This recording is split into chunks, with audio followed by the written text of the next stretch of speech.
had the intriguing predictions about who would play and where they would play. Well, we've got the Kilmarnock side at the moment, and Bobby, who rather favours the orthodox four at the back, has decided to take a little bit of a gamble, Billy. Yeah, well, it is. I mean, I think he's very much a 4-4-2 man, Bobby, and I know in the last couple of weeks he has tried the three at the back formation, and I think with the personnel that he has today, I'm pretty sure that that's the way he's going to go. And indeed, there's a lot of experience in that team, of course. Four of them played in a cup final, the Scottish Cup final, and then you've got Ian Durrant playing in his fifth League Cup final, so, you know, they're not minus experience in that sense. Not at all. I mean, Durrant obviously has the experience, but he gives them creativity in the middle of the pitch as well, and they've been struggling to score in recent times, and he's the one that can maybe unlock the defence. Now, Celtic have had the problems, but just have a look at the team they're able to put out, which does show you maybe Martin O'Neill feels he still needs depth to the squad, but that's still a pretty strong team. It's not far off the team that has been performing this season. I mean, the likes of Moravcik, who obviously has featured quite prominently this season in terms of substitute appearances. So, you know, I don't think it looks a weak Celtic team by any man. I mean, he's obviously young Healy coming in, I think, to run the right-hand side in place of Agat, and Bobby Petr, having been out with injury. It's question marks over their fitness. I know that Martin O'Neill and Chris Sutton obviously comes into that category as well. Martin O'Neill has said that the adrenaline in a cup final should see them through, but obviously it's going to be difficult in terms of fitness. Well, look at Stu Dallas, the referee for today. I think by common consent the best referee in the country, although controversy follows him very much. He got out of Italy with the Milan fans barely giving him time to say arrivederci because of the controversial decisions he made, but he is courageous, that's for sure. He sticks to his guns. And then there's Ian Durrant, bags of experience, of course. He had that tragic injury, but he's recovered. And there's Chris Sutton. He had the shoulder injury. And I wonder how much of a risk a shoulder coming back after a shoulder injury is, given it can go any time. Very much so. It is an injury that you know, he'll feel that he can run freely, but at any time in the game, that's the type of injury that can come back to haunt him. Well, not only current form, but historical pedigree would favour Celtic in the 24th final appearance. And welcome to the cup final, Bobby Petr. A little bit of exuberance there. We'll change that description as the game goes on, but it's more charitable at the start. 24th final appearance for Celtic. Killie were last at this stage 39 years ago. Well, that's when Hampden was a grand canyon of football. But I don't think this new modernised setting will take the edge off Kilmarnock, who I'm quite sure, Billy, would be delighted to prove the forecast all wrong. Very much so, and if that's the type of thing that you can work in your favour. And there he goes down again. Now remember, he's come back. Straight back from injury after 3 weeks, and following through there rather recklessly. Well, I'm quite sure that they realised the danger would come from Bobby Petr on this wide left position. And watching this game, the way that Lennon seems to sense the important little positions on the field. He does, he senses danger when it appears for Celtic. That's a good run forward, Healy.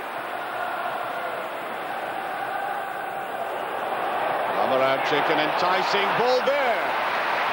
And you could see how dangerous Larsson was as he came forward, but that, I think, is a kind of clutch that will give a goalkeeper confidence. Yeah, I think it's exactly what any goalkeeper in a cup final would ask for, is a chance to come and take a cross confidently, as Gordon Marshall did there. They're spreading out well, Kilmarnock. That's a decent ball forward. Kokar, Bega with him. Forced to put it back to Gus McPherson. We clear on. Kokar going in here. Can it be put back? That's a lovely move by Kilmarnock. Trying to slip it back inside to Kokar, who started that. I think the referee's whistle couldn't be heard by some of the players. The play's going to be pulled all the way back. almost to the halfway line. That's the Freddie problem. Dean DeLue, I think they're going to have a word with him. Yeah, that's the problem that teams have. Larsson's so mobile, he gets about the whole width of the pitch. And once he gets into a wide area, he's very positive and looks to run players. And there's a booking. Freddie Dean DeLue, the Frenchman.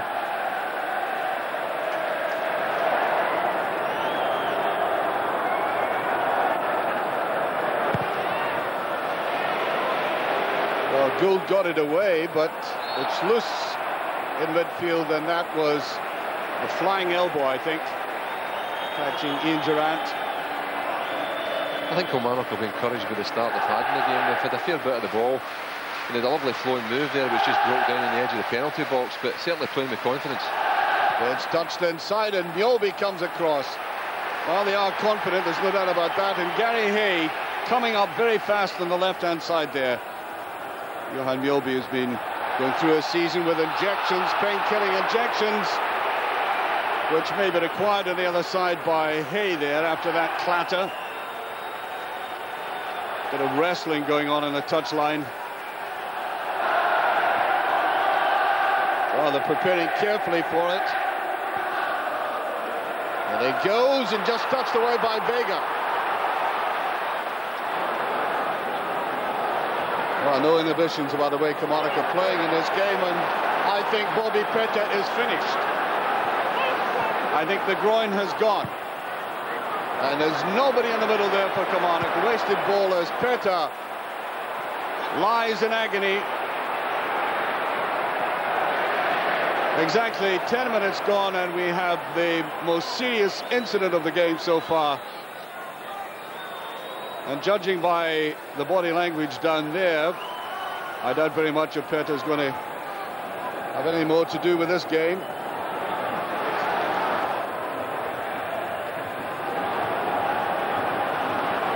There's Dargo. That's a great tackle. Well, I thought he took the ball. I thought it was a good tackle, I must admit. It's a type of thing that Lennon does so well, tracking back there. And there's a chance now. Ball swept in, and I think just to my right-hand side, and that expression by Coca will reveal it, the flag was up. But they've tried to play a quick free kick and trying to catch Celtic. He puts his flag up though, right away. Lambert tries to lay it off. Sutton. Larsson finding himself in the right wing this time. Well, that's a tempting ball. I think coming in at the back, Stephen Craney was adjudged to have, well, he didn't touch anybody. Certainly the flag went up and the referee pointed, and Kilmarnock are getting a free kick. I think it's a contact with Chris Sutton, and I must say I thought it really was the other way. I think it was young Innes just stood his ground and took the challenge, and it's gone against Celtic.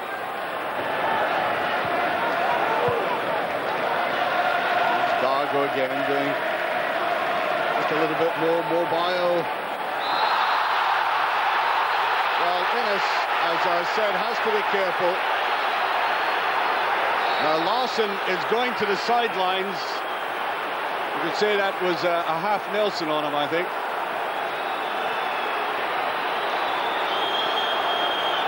Well, he's had one or two fouls against him since the start of the game, but in that situation there really is no excuse for it. In that formation, you find inevitably that one of your centre-backs will be in a wide position as he was there, and you're really not looking for him to be too clever. And meanwhile, Henrik Larsson is getting attention to that knee.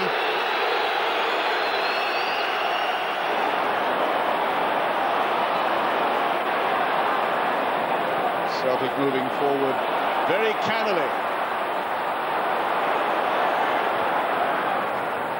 Well, that's a good turn, and that's offside.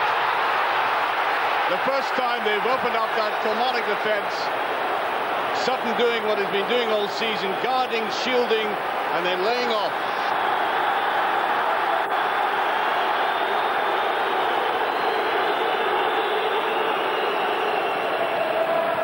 Very studious demeanor there of Lennon when he's on the ball, just playing it carefully. Hatrick.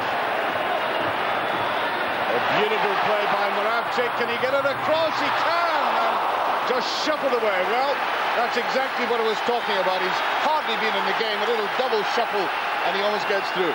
Yeah, it was super play by Moravcik. He just sold a wee dummy and got through between the two Kilmarnock players. Bobby will not be too enamoured by their defensive display there, but right to the byline, and unfortunately the cutback.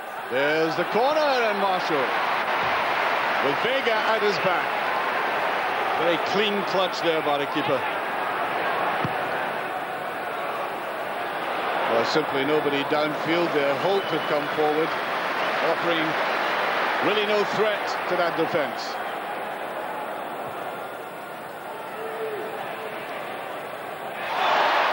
Well, Dindaloo came right across him there. Now, he has to be very, very careful. Under any other circumstances, I think the referee might have produced the yellow card for this, although in that slow motion replay, not maybe as bad as it first appeared. Yeah, I agree. I think when you see it in slow motion, obviously the referee doesn't have that benefit. Henrik Larsson went to ground just a wee bit easily there. It's fair enough. I mean, it's a forward in a threatening position, and he's committed the defender to make the challenge, and he's gone down. Well, this will be swept in. The really vicious in-swinger, and Marshall leaving the ball behind him. Well, he gave that defence the collywobbles, and I think his manager cardiac arrest. He seemed to have it.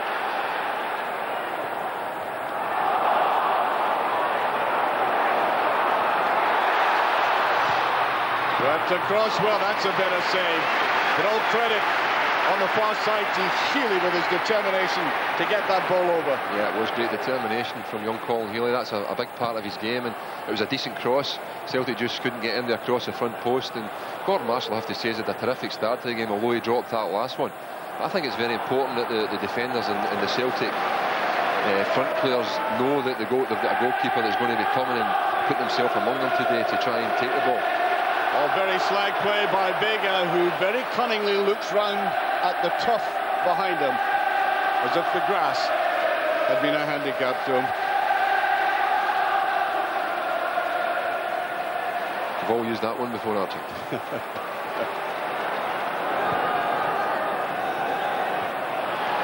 There's McPherson. That's a great clearance there.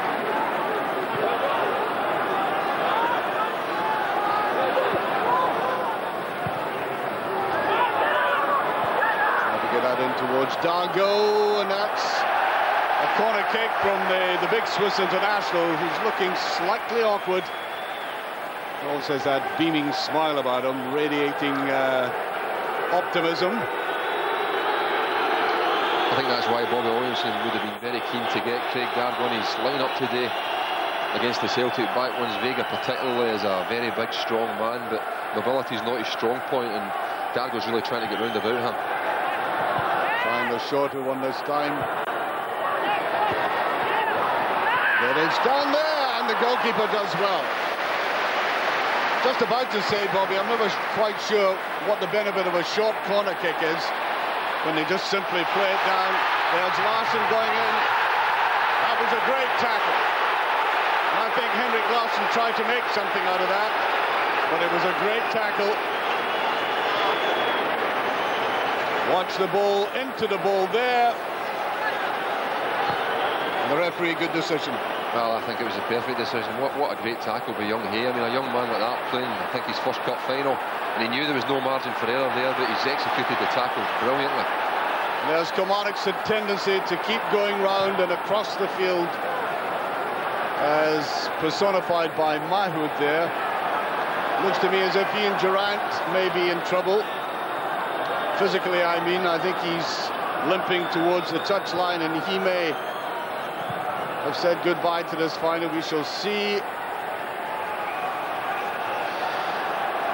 Yeah, very, very similar to Bobby Petta. He was really playing a cross-field pass there, and it looked, he pulled up the pain right away. I don't think he's going to be able to take part again. No, he's not. I think Bobby Williamson is calling for the substitute. Here's Kokar. Well, at least it's a shot at goal, which have been few and far between in the game.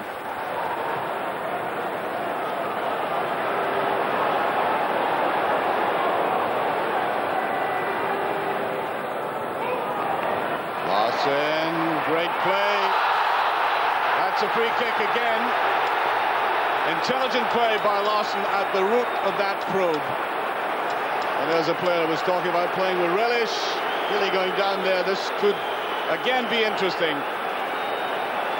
Very hard tumble there by Healy.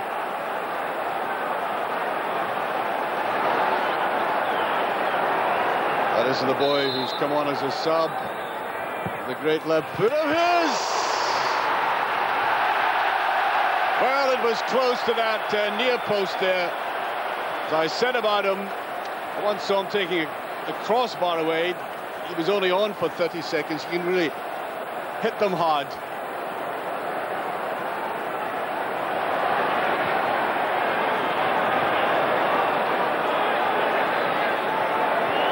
Hatrick trying for a little 1-2, don't get away with it.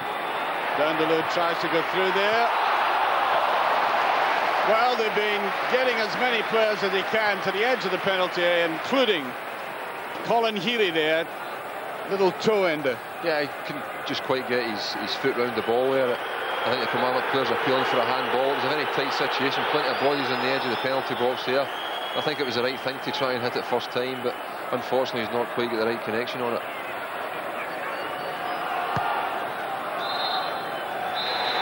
The first half comes to an end. There's no scoring in this game yet. A cup tie that's been blighted by injury. Bobby Peda first off, which was a crucial moment in the game. And then, of course, Ian Durrant. Not many efforts at goal. Not a game of great fluency. But nevertheless, in the second half, given that they've had a good long hard look at each other, it'd still be interesting. And off they start, second half, having, I'm quite sure, delighted the very big Kilmarnock supporter away to our left-hand side. Took a little while to sell all the tickets, but sometimes wonder where all these folk go every Saturday down in Ayrshire when Kilmarnock are playing at home. We've got about 12 to 14,000 in there today. Celtic, no question at all about it, that they've been affected by the Peta injury earlier on, and lacking that kind of width that Agat, Peta and Thompson gave them. They're having to accommodate that. On the other hand, Kilmarnock have lost Ian Durrant, and Durrant was playing very tidily in midfield. Running around the outside there is Moravcik. Look at the back up there by firstly Lambert, then Lennon, Sutton. Well, that's a great ball forward. That's a save. It really is an excellent closing down of a player at that angle, and Colin Healy almost made the breakthrough. Well, we had the offside decision in the first half, which was very close. That one was too. I think maybe just in line, so maybe the linesman just got it right there. But again, Gordon Marshall coming to Kilmarnock's rescue. He's a big imposing figure, and he got his body in front of the ball there. Well, he had that one little fumble. Apart from that, he's been quite excellent. They're all in there. It's in. Larsson's done it. The deadlock has been broken inevitably. The man scoring his 45th goal of the season. And Hamden erupts in green and white as the Swedish international, in a congested goalmouth, finds a space to put it away.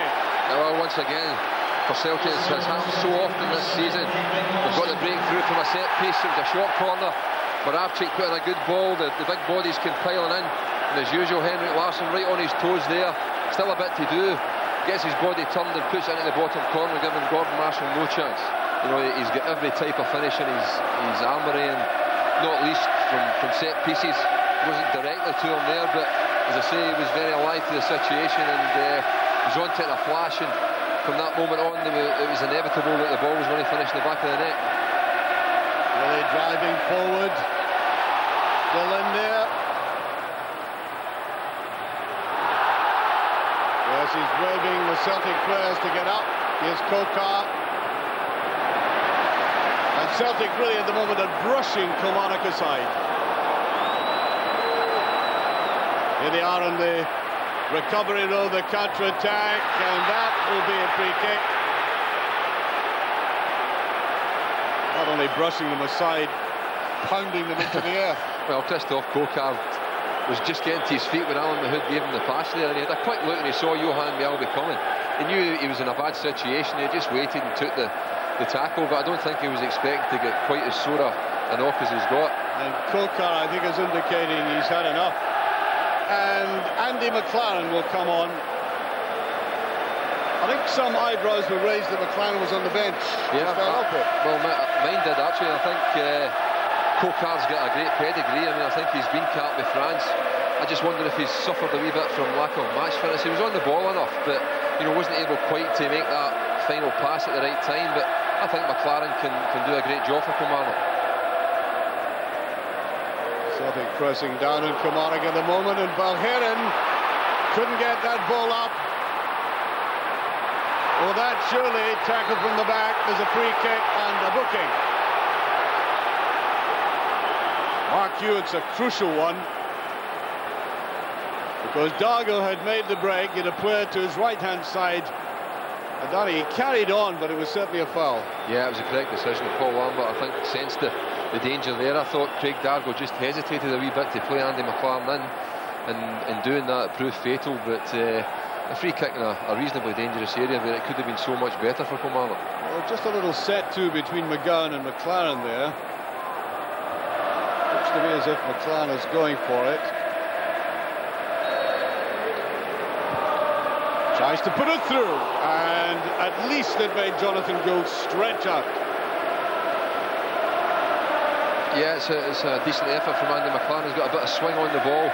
Jonathan Gould's had to move quickly across his goal just to ensure that it goes by that far post. But it's a good effort, and I think Andy McLaren's a type that wants to take responsibility. He's got the chance to come on in a cup final, and I can remember him playing well for Dundee United against Rangers way back in the early 90s, and they got a cup winners medal that day. So, well, Healy has really played well for Celtic.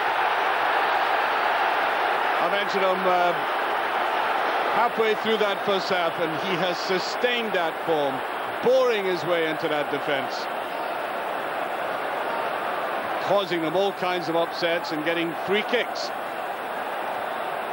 In other words, he's fulfilled the function asked of him. Very much so. I mean, I think it speaks volumes from him that he's been able to come in and perform the way he has. Also tempting one, and Vega got to it. There's a claim that the ball had been taken over the line, but they're not going to get away with it. Let's see what this reveals. And once again, Vega getting right in there, and that was definitely dropping in and goal.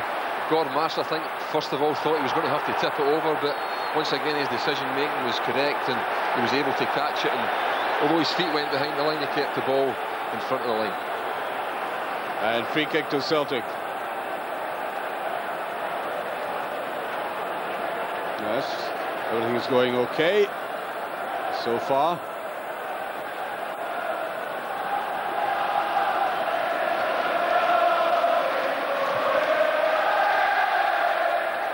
That's by Dindaloo. Nothing going right for Kilmarnock at the moment. Little marshy part of Hampden Park down there. Lennon.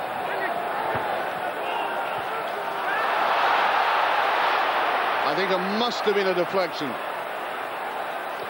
I have to say, I think it can be demoralising, at any time losing a goal in a cup final. But I think Kilmarnock have kept their concentration quite well. They've made forays up into the Celtic half. And, they're not going to lie down and die here. I think Lambert penalised for that. The boot up high, free kick. Well, still going at it.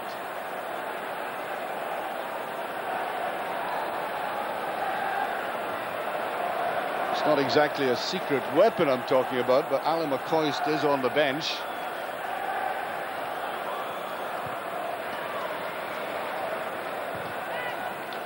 And that's really what they're lacking, Kilmarnock. Player in that penalty box with threat and menace.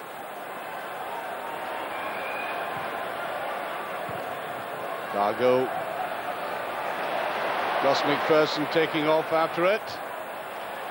Ball still in play. And Vega getting it away. Holt took his eye off it. Now that was two players going after the ball, and it's a red card Sutton gets the red card. I'd like to see this replay again. Off he goes. He's a big physical player, there's no doubt about it. He lays himself around, and the near side challenge there gets him the red card. Yeah, he knew Gary Holt was always favourite there, Chris Sutton, and he's just waited and put his leg in just a wee bit late, maybe a wee bit harsh, especially in a cup final. But Hugh Dallas was well positioned and he's made the decision, and it really opens the game up now for Kilmarnock, and Celtic down to 10 men. Well, I said Hugh Dallas is a courageous referee. I mean, he doesn't mess about. Some people say he's also a confrontational referee. Likes to prove that he's the boss. Anyway, Celtic down to 10 men. That'll be a free kick. Very obvious one. And you wonder how Celtic are going to adjust to that. Whether they'll sit back, well, not sit back, Billy, but try to take on Kilmarnock much more in the counter-attack. Well, they do have a lead to defend, and they're down to 10 men, but they have enough quality on the pitch still to hurt Kilmarnock, and the pace of Henrik Larsson will obviously be very important in that scenario. I'm talking about looking for adjustment, not only from the team that's down to 10 men. You're looking to see if Kilmarnock have changed it in any way. Not at the moment. I mean, they possibly could look to commit another player forward, especially when chasing a one-goal lead. And also they have McCoy still on the bench to come on and give them another front threat. There it goes. Mahood is in there. Lennon getting Celtic out of that tight situation very well. Well, that's a brilliant ball there by Larsson. Couldn't get it back properly. Lambert coming up to give support. That immaculate touch again by Henrik Larsson. Switching the play immediately, and Celtic got the corner kick. Well, quite apart from the way they've got to organise themselves in a situation like this, I think spirit and character, determination, these qualities come into play. Very much so, but this is one situation where, you know, it doesn't matter whether they're down to 10 men, they're a real threat at corner kicks, and they'll put bodies in there. To Moravchik again. Offside. Two players offside there. Out came the Kilmarnock defence. In it goes. And no question about that. Yeah, I mean, I think Kilmarnock do that as well as anybody. I've seen once the ball's played back, they shift up and leave players in there. I don't think there's any doubt that it was an offside position. Dargo, seen hardly anything of him. Look at the way that Celtic are cutting off the ball in midfield, as we've pointed out. Kilmarnock failing to make any penetration. There again. Says a lot for a side reduced to 10 men, but they're keeping the ball mostly and being given little presence to this man of all man. Free kick.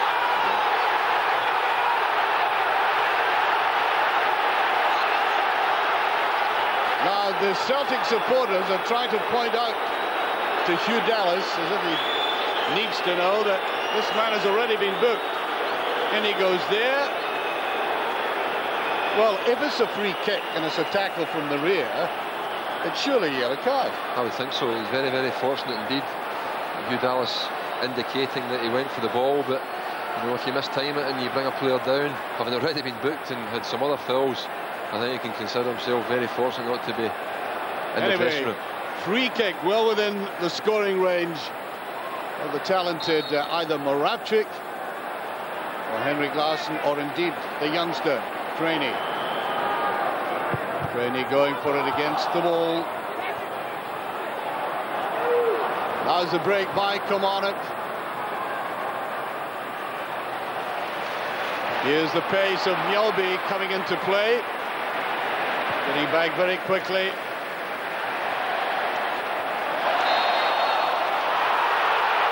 Once again, a decision going to Kilmarnock.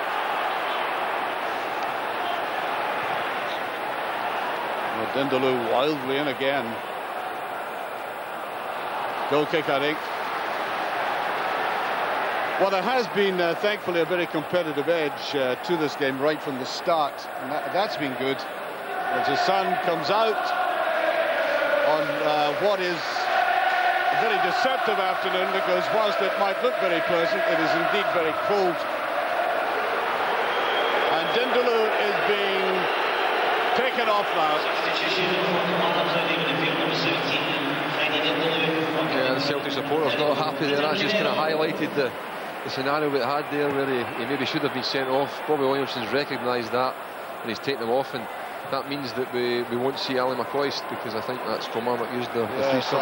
Well, 38-year-old Ali's had his triumphs in the past. 10 cup finals, 9 winners' medals. I just get the impression Bobby has read that rather well, that if there had been the slightest sneeze by Dindaloo out of place, he would have been off.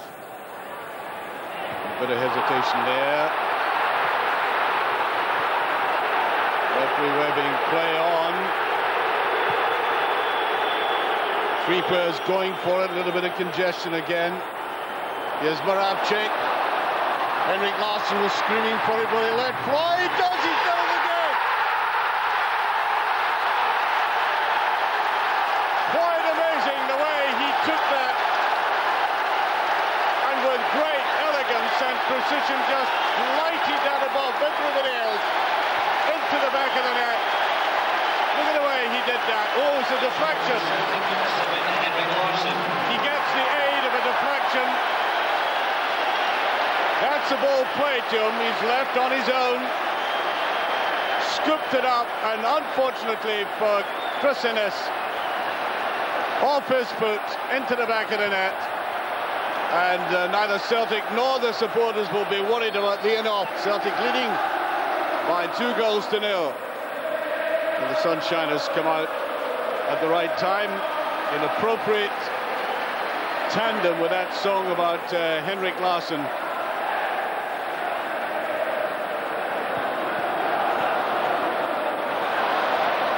Really did well to get that through. Here's Lambert. He tried for the 1-2, it almost came off.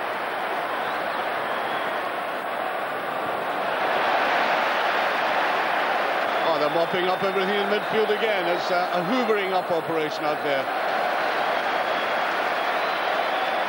They've proved this season that when they get in front, Celtic, they're very difficult to peg back. They're so solid in that middle area of the pitch, both their back three and Lennon and Lambert in front of them. And I think Kilmarnock are going to have to commit a body or two further forward. They're 2-0 down. It's the only way to get back into the game, I think. I think you were right in saying that he did keep to the game plan and stuck to Kilmarnock. But I think now you can see tangibly that there's a demoralising tide going through the team now. You know, they just seem the legs out there. Some of the legs seem to be like jelly. Yeah, particularly the nature of the second goal, where it's off a deflection. I think maybe you start to think that it's not going to be your day.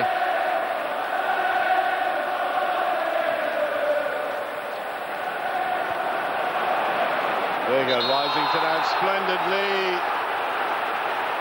Gus McPherson was apologising to the referee, if you could call it that. And the veteran of the side going up very high there. I think he tried to hold himself back eventually. Yeah, the ball was there to be won. It was dangerous play by McPherson, there's no doubt about it. But to be fair to him, he did try to pull out at the end there.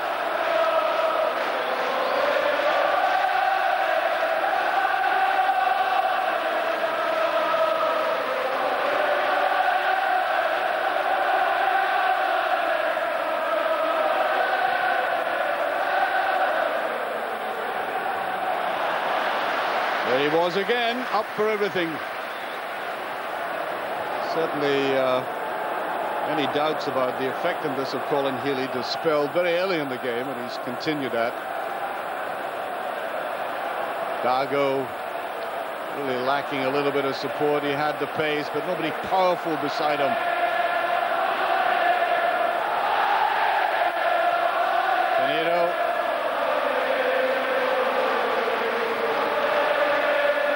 Very obvious ball played forward there by McGowan.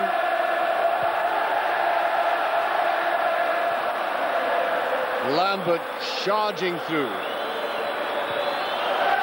Well, I don't think this massive Celtic support were in any doubt that even with a depleted side or a partially depleted side, that their team would show a great deal of spirit and concentration in this match, and that's exactly what they've shown.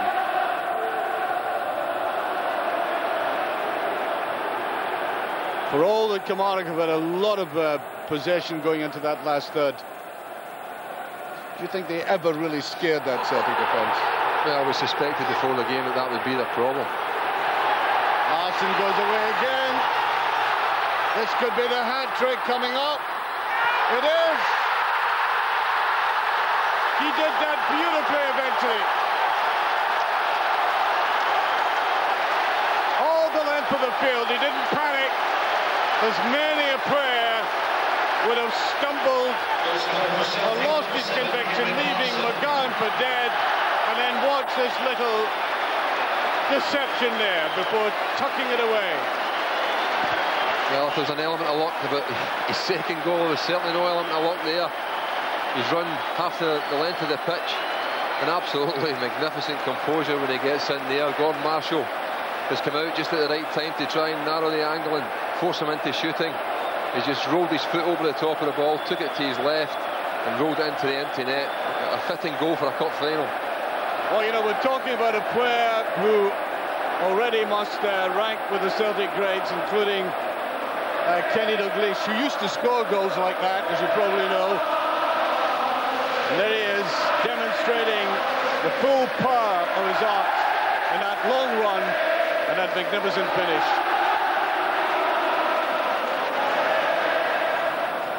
Canero might have played from the start today, Canero, of course. That was another of the possibilities in the selection.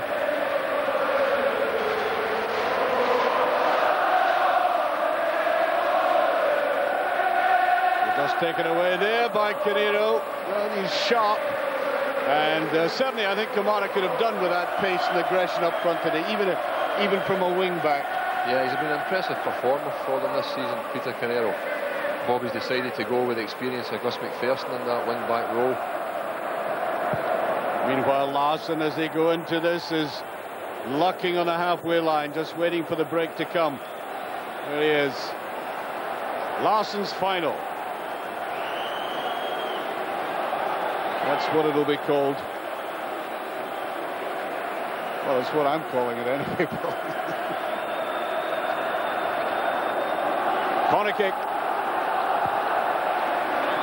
Grabbed in and easily pushed away.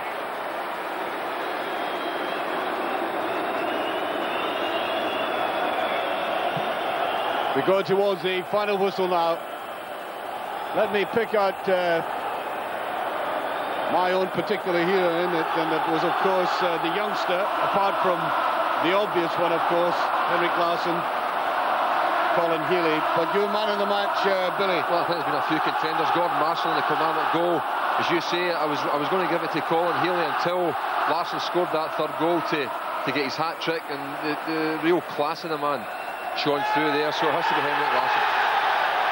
The final whistle goes, and Martin O'Neill has picked up his first trophy in Scotland. He's already done it south of the border with Leicester in the comparable trophy. Sporting handshake there is John Robertson, who scored, of course, so many goals alongside O'Neill for Nottingham Forest.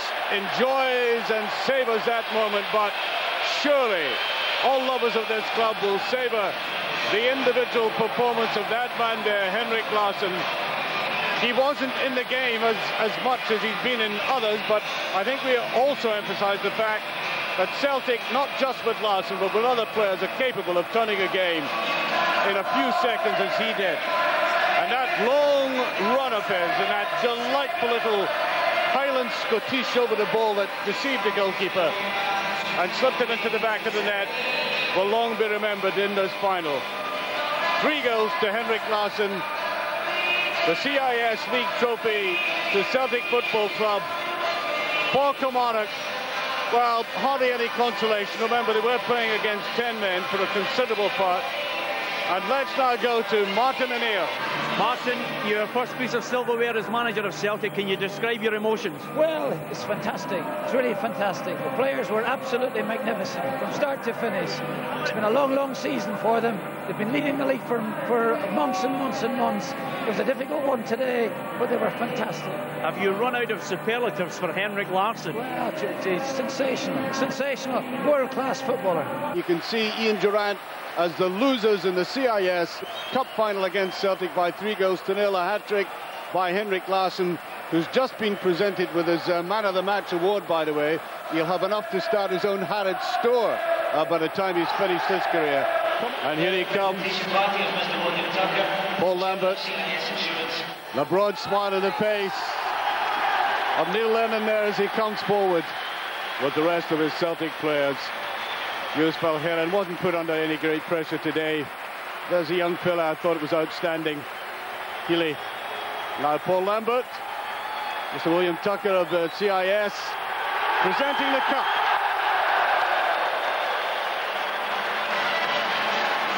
One of the great moments to stand up there at Hampden Park and raise the cup. Well, there's Jonathan Gould. Yes, special cheers, I imagine, for that man. He's always got a broad smile on his face. It's a great moment, Billy. You experienced it back in 1985 with the red shirt of Aberdeen. Yeah, there's nothing to beat it, but I'm just thinking it's amazing to think that at this time last year they were doing the very same thing, Celtic, but obviously in very different circumstances. Totally different. Yeah. I mean, this is a solid Celtic team. This is, I suppose you like, epoch building. The way they've gone about winning the league and now this. Henrik, 12 months ago, Celtic had this trophy in troubled times. A lot has changed since then. Yeah, that's true. We're looking forward. I don't even know what to say here. What about the goals? A hat-trick in a final. You must be delighted with the performance. Yeah, obviously I'm pleased. I think that was a great result for us. They made it very hard for us today, and we managed to get the first goal, and then we got a second one when we most needed it because Chris was sent off, and then once it was 3, then the game was finished. It was a tough shift for you. What were you thinking when you picked up the ball at the halfway line? No, I was just thinking go on, and then I shook the defender loose. I have to be in. And there's the Celtic team down there. Henrik Larsson, well, some of them have put on these green hats. It makes them look like fast food attendants, but it is the Celtic winning team down there. That is the modern way to go on sometimes T-shirts and hats, whatever they can get their hands on. I think maybe sponsors, caps there, so as I say, that's part of modern day football. Everybody mentions Henrik Larsson, but Colin Healy was outstanding. Great young kid coming in, and we know what he's like in training. He holds his own in training. He's a young kid, and no, fantastic for him. It's the first trophy. Everybody's thinking about the treble. This must be a tremendous boost for all the boys. It's fantastic. I mean, a lot of pressure on it, the new manager and everything come in, but all credit to everybody at the club, to the manager right down. They've worked very hard. And a tribute to the manager. He's turned this club around. Oh, God's sake, unbelievable what he's achieved, and hopefully he can continue. Enjoy your day, Paul. The cup being paraded round Hampden Park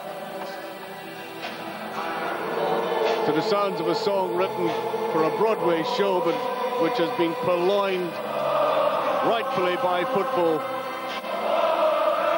Down in Merseyside and here in Glasgow,